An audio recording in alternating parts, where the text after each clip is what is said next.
नमस्ते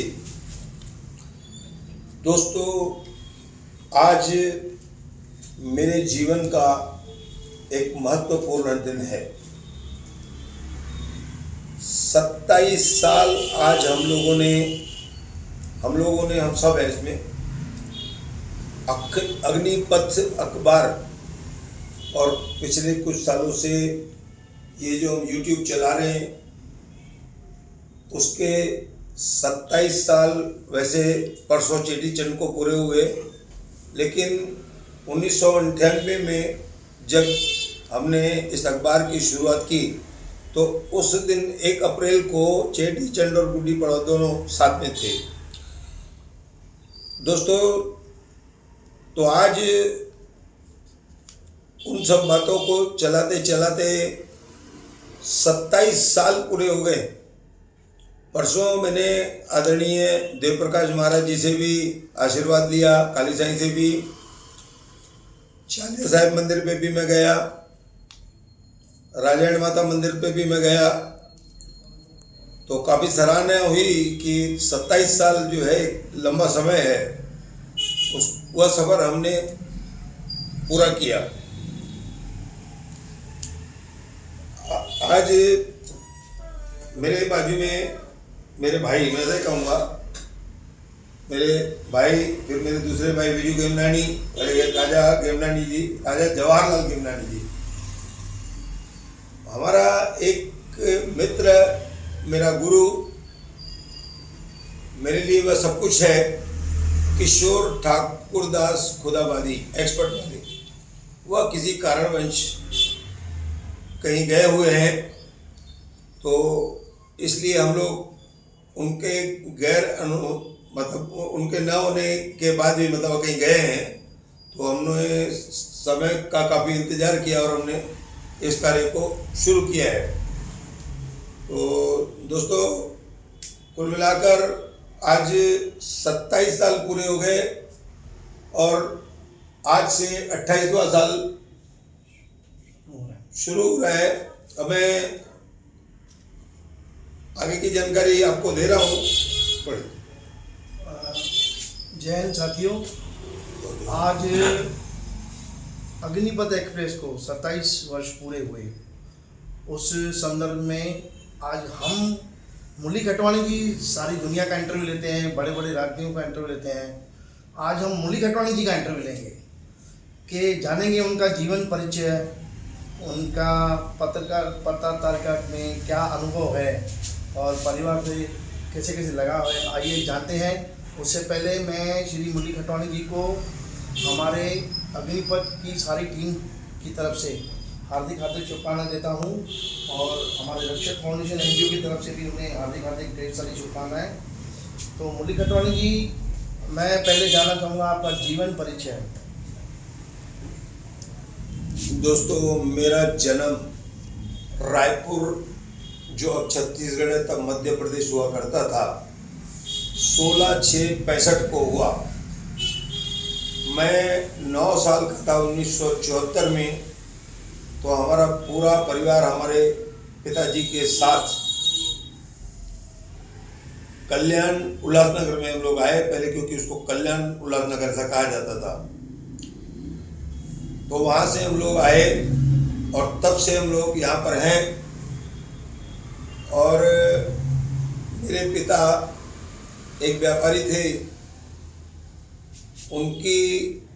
उनका जो स्वास्थ्य था रायपुर में कुछ खराब होने लगा, तो हम लोग काफ़ी छोटे थे। तो उन्होंने विचार किया कि हमारे सारे रिश्तेदार जो हैं उल्लासनगर में हैं, और उनको ये बताया गया कि आप यहाँ पर आएंगे तो आपको एक राशन की दुकान या बहुत सारे जो रेडीमेड वगैरह होते हैं वह आपको हम कुछ ना कुछ यहाँ पर करा कर देंगे। हमको यहाँ पर लेकर आए और बड़ी दुखद स्थिति रही हमारी। मेरे पिताजी चॉकलेट बिस्किट फैक्ट्री में भागीदार थे। जो भी पूंजी थी हम उस ज़माने में यहाँ ले आए। हमारी पूंजी कहीं पर रख दी गई, वहाँ से हमें मिलने में कठिनाई हुई और 5 महीने में ही पूरे हमारे परिवार का जो है नक्शा बदल गया। दुखों ने हमको घेर लिया। मेरे पिताजी का देहांत हो गया 5 महीने में ही। तो दोस्तों उसके बाद से हम लोगों ने काफ़ी संघर्ष किया। 3 भाई थे हम लोग, 4 बहनें थी, 2 बहनों की शादी हो चुकी थी। तो पिता के बाद काफ़ी हमने तकलीफ़ें देखी, जिसके कारण से पढ़ाई भी ज़्यादा नहीं हो पाई और हम यहाँ रहने लगे और बचपन से ही हमको काम करना पड़ा। तो ये मेरा जीवन परिचय है। मुरली कटवाणी जी, हम जानना चाहेंगे कि आप पत्रकार काम में कैसे आए और किन किन लोगों ने आपको इसमें सहयोग दिया। दोस्तों, पत्रकारिता आज भी कोई बच्चों का खेल नहीं है या आसान काम नहीं है। मैं 1994-95 में एक और तकलीफ हमको आ गई कि मैं एम्ब्रॉयडरी का काम कराता था। जब 92 में बाबरी मस्जिद गिरी और यहाँ पर जो दंगे हुए मुंबई में, तो हमारा वो काम भी बंद हो गया, क्योंकि अरब लोग और बाहर से जो ग्राहक आते थे वो आना बंद हो गए। और मैं शादी किया हुआ था, 88 में मेरी शादी हुई, 89 में। तो उसके बाद से ये मेरे 2 बच्चे भी थे उस समय से। तो हम लोगों ने फिर एक बार 2-3 साल के लिए तकलीफ देखी। अब उस जमाने में हम खाली बैठे थे और स्थिति ये थी कि 5 नंबर से 4 नंबर तक मुझे कई बार दिन में पैदल आना जाना पड़ता था। 2 रुपए हमारे पास नहीं हुआ करते थे। फिर हमारे भाई से संपर्क हुआ करीबन 95 में वीडियो गेमरानी से। उससे पहले हमारा परिचय था। हम लोग हमारे भाई रवि खिलनानी के साथ चुनाव वगैरह में लगे रहते थे। तब से हमारी दोस्ती पहचान है और भाईचारा है, पारिवारिक संबंध है। तो सबसे पहले यहाँ पर हमारे आदरणीय मुरली उदासी जी और महेश मीरानी की बिल्डिंग बन रही थी। हरेश वजीरानी और किशोर मीरानी, तो ये लोग बिल्डिंग बनाते थे। दोस्तों, मैं आज आपको एक बहुत बड़ी बात बताता हूँ। आप कहीं भी चंद घड़ी बैठते हैं, जाते हैं, वहाँ पर उठते बैठते हैं, परमात्मा आपको कोई ना कोई दिशा देगा। तो अब ये अखबार की तो मेरे को जानकारी नहीं थी। वहाँ पर मैं हमारे आदरणीय भाई स्वर्गीय दिलीप लालवानी जी, वह आया करते थे, धनुषधारी वाले आया करते थे। फिर उस दौरान एक चुनाव हुआ 95-96 का मेरे हिसाब से, तो हम उनके साथ घूमते थे। फिर वो जो बात करते थे तो उसको भी मैं पकड़ता था। तो मैं कहूँगा कि उनका आभार है मेरे ऊपर, मैं उनसे कुछ सीख सका। दूसरा ऐसा है कि एक ब्लिट्ज अखबार आती थी मुंबई से, उनके एक उप संपादक का हत्या भी हो गई थी 1984 में। तो मैं बता देता हूँ आज एक बहुत बड़ी चीज। R.K. करंजिया, उनकी ऑफिस हमारी तरह होती थी, बड़ी होती थी, ऐसी थी, मतलब कोई भी अंदर आए जाए। मैं वहाँ जाकर आया था 2 बार। दोस्तों, जब A.V. नारायण की हत्या हो गई तो उस समय विट्ठलवाड़ी की हद में वह आता था। विट्ठलवाड़ी का पुलिस निरीक्षक वहां पहुंच नहीं पाया, उससे पहले R.K. करंजिया पुलिस कमिश्नर को वहां पर ले आए। उतनी उनकी चलती थी। अखबार इतनी बड़ी चीज है। R.K. करंजिया ने एक दिन मंत्रियों को भोजन पर बुलाया। आप हैरान हो जाओगे ये बात सुन के। तो मंत्रियों ने भोजन देखा, वो हैरान हो गए, बोले भाई साहब ये क्या बनाया आपने? तो उन्होंने कहा कि यही चीजें खिलाते हो ना आप राशन में जो सामान देते हो यही देते हो, यही बनाया मैंने। तो उस समय नरसिम्हा राव सरकार थी, उन्होंने कहा कि हम इसमें बदलाव लाएंगे, हालांकि आज तक वो चीज नहीं हुई है। तो इन दोनों को देखकर उसके बाद हमारे भाई किशोर और राजा गिरनानी, किशोर हमारे भाई जो है हमारे गुरु, उन्होंने मुझे 2-3 साल तक पत्र व्यवहार की भी ट्रेनिंग दी। मतलब हम सीखते रहे उनसे, और तब तक वह सीखते रहे। और जब वो अखबार का टाइटल आया तो उनकी मेहनत थी। कलेक्टर ऑफिस चलना, विजू गेमनानी जी से भी 1-2 बार, हमें सीधी बात है आर्थिक मदद करते थे, आज भी करते हैं आर्थिक मदद। तो उस समय कलेक्टर ऑफिस जाने के लिए भी पैसे नहीं रहते थे, वहां से अखबार पास हुई, बाद में अब एसडीओ ऑफिस से होती है 98 के बाद से। आपके भाई से हमने चरण प्रिंटिंग प्रेस का पत्र लिया था।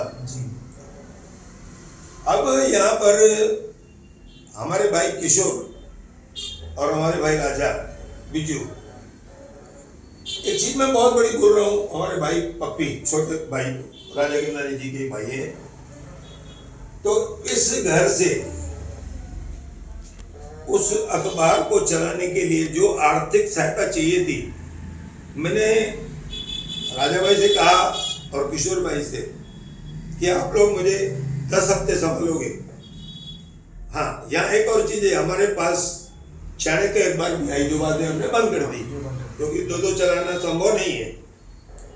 तो हमने उसको सरकार को दे दी वापस, हमारा कोई वास्ता नहीं है उससे। तो इस तरह से इन 2 परिवारों ने, हमारे भाई किशोर ठाकुरदास खुदाबादी और हमारे भाई घनश्याम ठाकुरदास खुदाबादी, राजा जवाहरलाल गेमनानी, विजू जवाहरलाल गेमनानी, पप्पी जवाहरलाल गेमनानी, तो कुल मिलाकर 1 में 2 ये इस चीज की हम लोगों ने नींव रखी। और एक मैं बड़ी बात बताता हूँ, जब 1 अप्रैल 1998 चेटी चंड गुड्डी पड़वा एक साथ थे, तो हम लोगों ने सोचा कि जहाँ तक हमें स्वामी ब्रह्मदास जी ने भी कहा कि मैं आपको पूरा हाल दे देता हूँ, आप यहाँ पर जो करना है करो।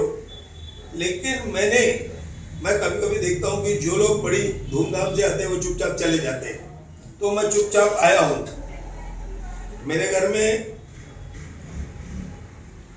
हमारे पंडित शिवनारायण शास्त्री हुआ करते थे, उन्होंने चाणक्य अखबार के बंडल की रिबन काटी और मेरी बेटी ने अग्निपथ अखबार की रिबन काटी। फिर उसके बाद आप लोग का भी सहयोग होगा, आप लोग अखबार छाप कर देते रहे 2-3 साल पहले तक।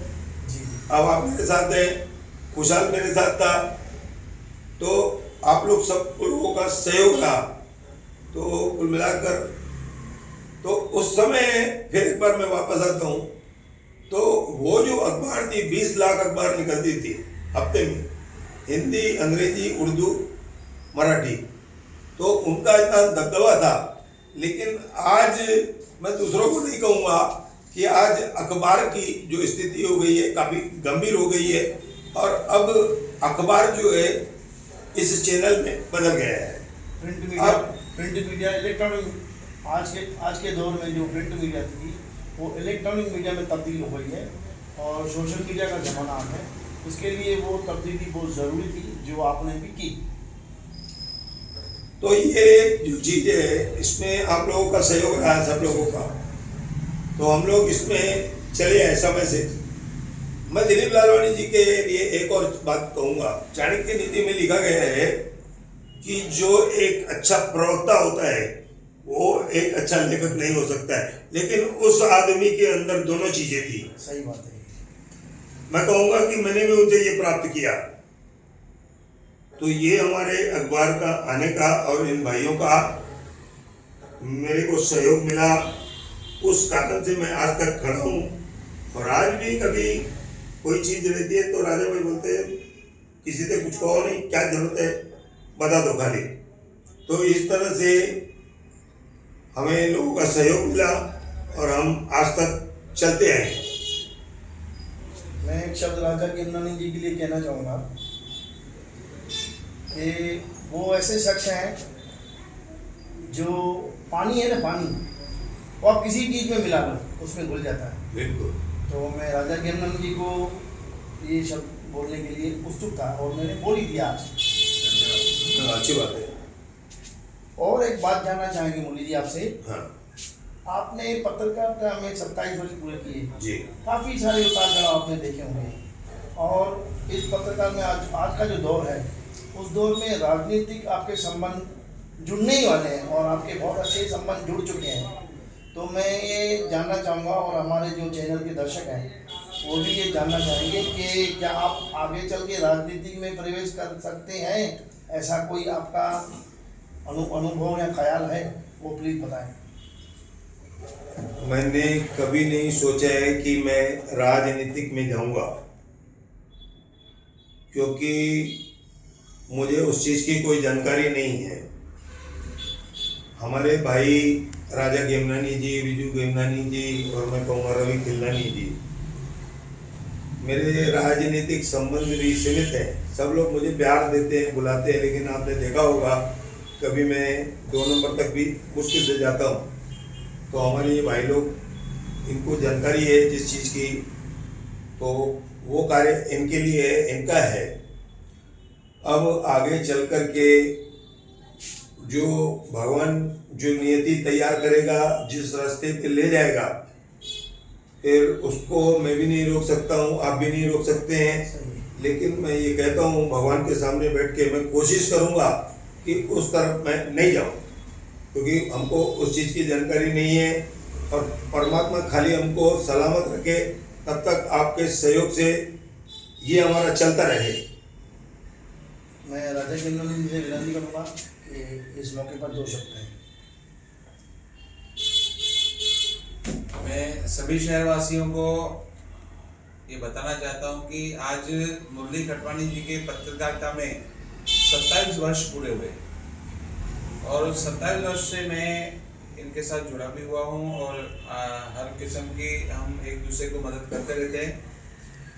लेकिन ये बात सही है कि पत्रकारिता आज की तारीख में बहुत कठिन है। उसके बावजूद भी मुरली खटवानी अपने स्वभाव के लिए जाने जाते हैं। छोटा हो बड़ा हो, सबके साथ मिलना जुलना और थोड़े में संतुष्ट रहना।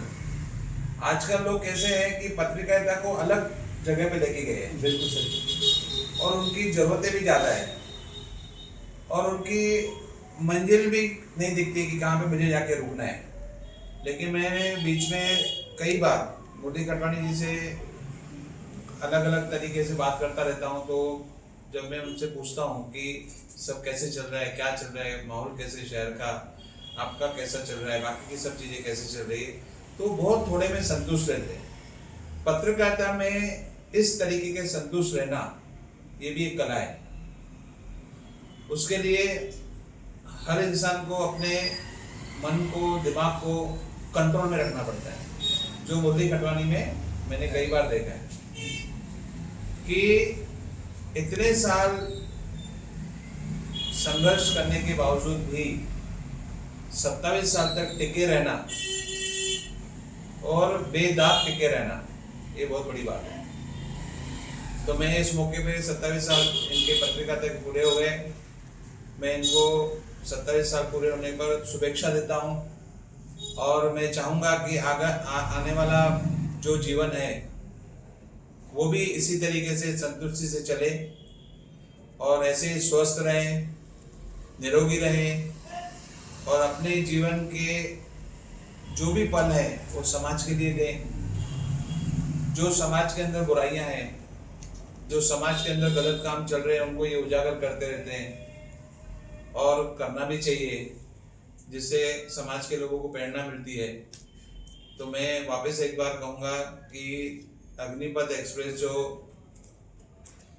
इनकी अखबार के बाद में अभी जो YouTube चैनल चल रहा है, उसको ज़्यादा से ज़्यादा लोग देखें, ज़्यादा से ज़्यादा लोग इनको सहकार करें, और ऐसे संतुष्ट इंसान के साथ में जुड़े रहें। इसी के साथ मैं इनको वापस एक बार 27 साल पूरे होने पर बधाई देता हूँ, और आपका जीवन ऐसे ही सुखमय रहे, ये भगवान से दुआ करता हूँ। धन्यवाद। मैं एक चीज़ और कहूँगा राजा भाई, कि आपने कहा संतुष्ट, मैं और मेरे बच्चे हम लोगों ने अपनी ज़रूरतें कम रखी है एकदम, और कभी कभी कई चीज़ें मैं उनको रोकता हूँ, छोटी छोटी चीज़ें भी रहती है। ये तो आप लोग का सहयोग है, हो जाता है हर काम। बहुत सारी बार अस्पतालों के खर्चे हैं, दूसरे खर्चे हैं, तो वो एक ज़रूरी है। और आज की जो पत्रकारिता है, मैं पुराने लोगों को कुछ नहीं कहूँगा, उनको हाथ जोड़ूंगा, उनको पैर पड़ूंगा। मैं हमारे राजू भाई गोगी, नहीं राजू गायकवाड़ साहब और दिनेश गोगी, मुझे एक दिन समझाया था कि ये जो तुम नाम चला रहे ना, ये तुमको नाम मिला है, उसको बोले अपने हाथ साफ करके चलाना पड़ेगा। और दूसरी बात कि आटे में नमक डालना है, नमक में आटा नहीं डालना है। तो मैं उन भाइयों की भी बात को मानकर आज चल रहा हूँ। तो कुल मिलाकर ये हमारे पारिवारिक सदस्य अनिल हैं, सालों तक अखबार को लपेटते रहे, वो मेरा भाई पप्पी, सबसे ज़्यादा मैं उसको धन्यवाद दूंगा कि उसने भी मेरा काफ़ी सहयोग किया। म्यूनसिपालिटी वगैरह अखबार देने या कहीं भी हम लोग साथ जाते थे, तब हम लोग मतलब हमारे भाई राजा गेमना नहीं है, तो मैं तो बहुत काफ़ी छोटी स्थिति में था, तो हम लोग भी ठीक ठाक थे, राजा भाई भी। और उसके बाद भगवान ने किया कि आज राजा भाई का पूरे शहर में नाम है, और हमको संतुष्टि है कि हमारे भाई खुश हैं। उसके कारण से कभी हमको भी परेशानी नहीं देखनी पड़ती है। कहीं ना कहीं कोई ना कोई अगर कोई समस्या है तो वो हल निकाल के देते हैं। तो कुल मिलाकर आज की पत्रकारिता में, आज के लोगों में फर्क आ गया है। कल मैंने एक बात आधे में छोड़ी कि बहुत सारे जो लोग हैं वो अपनी लड़ाइयाँ हमारे गले में डालकर जाते हैं, ये छाप दो, आप ये पढ़ लो, और बाद में मालूम पड़ता है कि उसका क्या संबंध है आपस में। तो इस तरह से जो एक पत्रकार को जो लोग ऐसे समझते हैं कि ये कुछ समझेगा नहीं, तो कहीं पर लिखा गया है कि एक पत्रकार के पास अगर वो सही तरीके से चलता है तो उसके पास 10 आंखें, 10 दिमाग, 10 कान होते हैं, जो वो आने वाले को भाग जाए कि ये क्यों आया हमारे पास। यहाँ बहुत सारे लोग, मैं उनसे आज भी हाथ जोड़ के कहूँगा कि भाई बहुत सारे लोग आप आते हो, इसको मत पढ़ो, इसको पढ़ो, ये न्यूज़ निकाल दो। ये मेरी प्राइवेट लिमिटेड नहीं है, ये यूट्यूब किसी कंपनी का है। अगर मैं किसी काम की न्यूज़ को निकाल दूंगा तो मुझे कभी जेल भी जाना पड़ सकता है। और जो लोग ऐसा करते हैं मैं उनको भी सावधान कहूँगा, और ऐसा कर मैं हाथ जोड़कर आपका धन्यवाद प्रकट करता हूँ कि आप लोग मुझे देखते हैं और सराहना करते हैं। ये इसलिए मैं आप लोगों का आभार व्यक्त करता हूँ।